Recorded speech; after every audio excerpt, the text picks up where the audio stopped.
Fear tingles down your spine and hairs stand on end. Mysteries unknown and tales in the dark. Are you ready? Hello?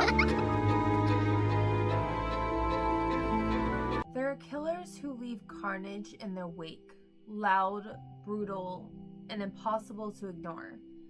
And then there are those who kill beneath the surface, just out of reach, tucked under the of daily life. These aren't just unsolved cases. These are whispers, fragile, buried, and deadly. And tonight, we listen. The first one we're going to cover is the Connecticut River Valley Killer. Location, New Hampshire and Vermont. Victims, 7 confirmed, possibly more. Years active, 1978 to 1988. The upper Connecticut River Valley is a kind of place you pass through in a quiet daze. Rolling hills, crisp air, churches with white spires. But something sinister moved through its woods in the 1980s. Something cold and calculated. It was subtle at first. Women vanishing one by one. Catherine Milliken, 27, was found near a pond in 1981. Her body decomposed. Cause of death unclear. In 1984, Mary Elizabeth Critchley vanished while hitchhiking. Surfaced months later, off a logging trail. Then came Bernice Cordemanche, Ellen Fried, Eva Morse, Barbara Agnew, and Linda Moore. All women between their 20s and 40s, all stabbed with terrifying precision. The killer had a ritual: stalk, abduct, stab, again and again, as if practicing. Barbara Agnew's car was found at a rest stop. Her window cracked open, her body turned up months later, buried in snow near a ski lodge. And Linda Moore, the only victim found quickly, had been butchered in her own home while her husband was at work. Locals began to carry guns. Doors were locked that hadn't been touched in years.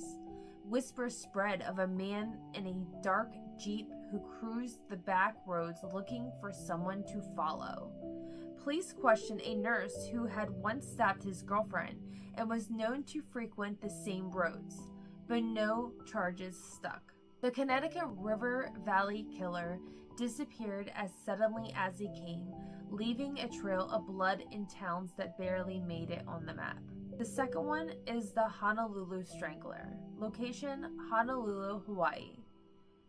5 known, years active between 1985 and 1986.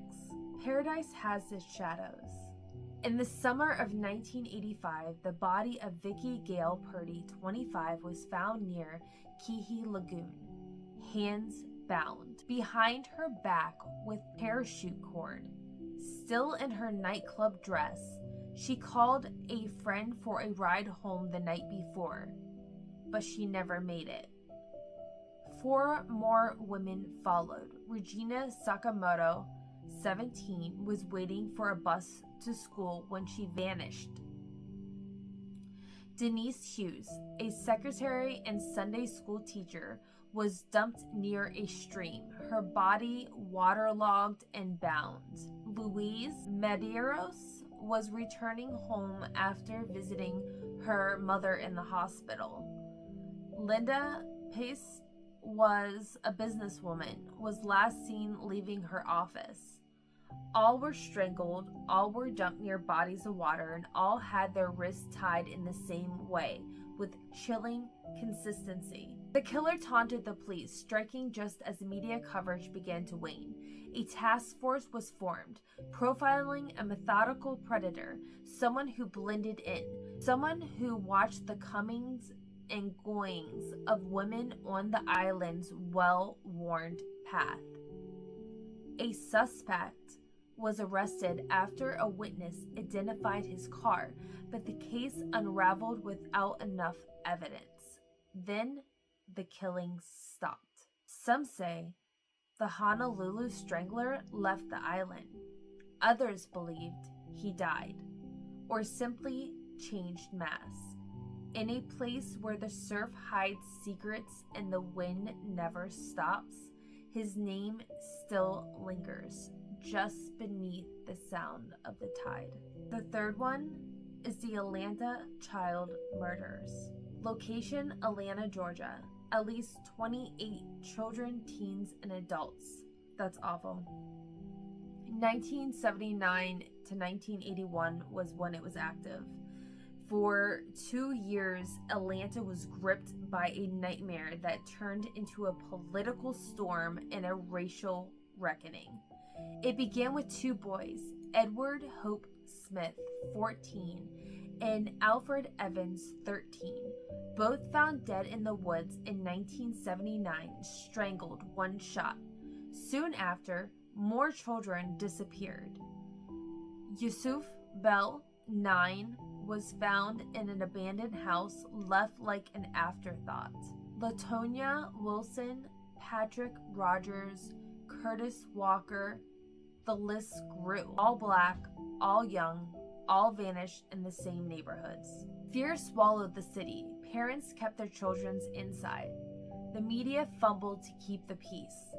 Some claimed the Klan was involved. Others whispered of a pedophile ring, of police complicity, of a cover-up for far darker than anyone wanted to admit.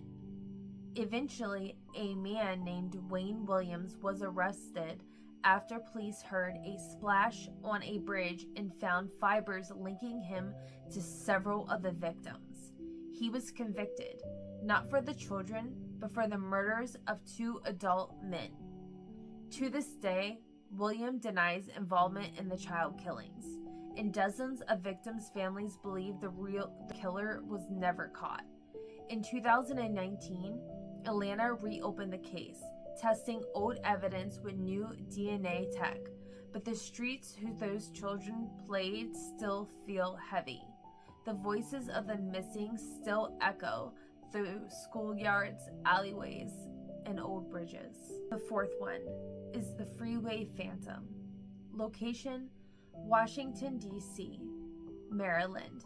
Victims: 6 known. Years active: 1971 to 1972.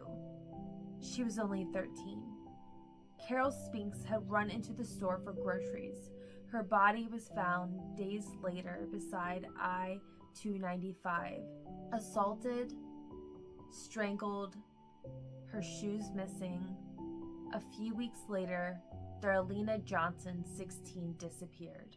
Her body lay 15 feet from where Carol had been found, hidden by the brush. And then the killer struck again. Brenda Crockett, 10, called home during her abduction and said, "A white man brought me home." Her body was found the next day. Nino Moesha Yates, 12, was murdered within hours of her disappearance.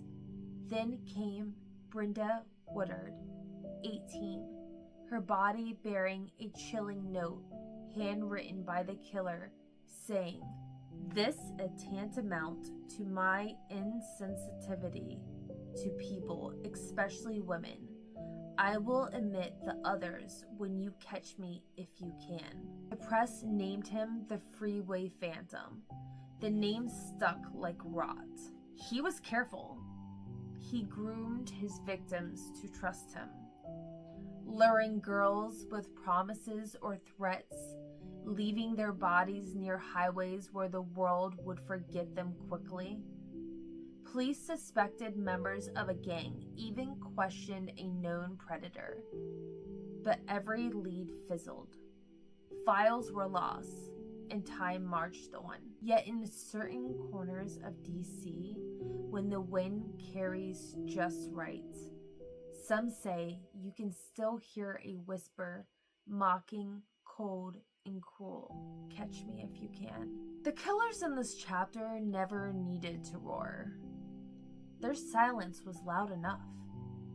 They operated beneath notice, behind trust. through alleys and across oceans, leaving only questions in their wake.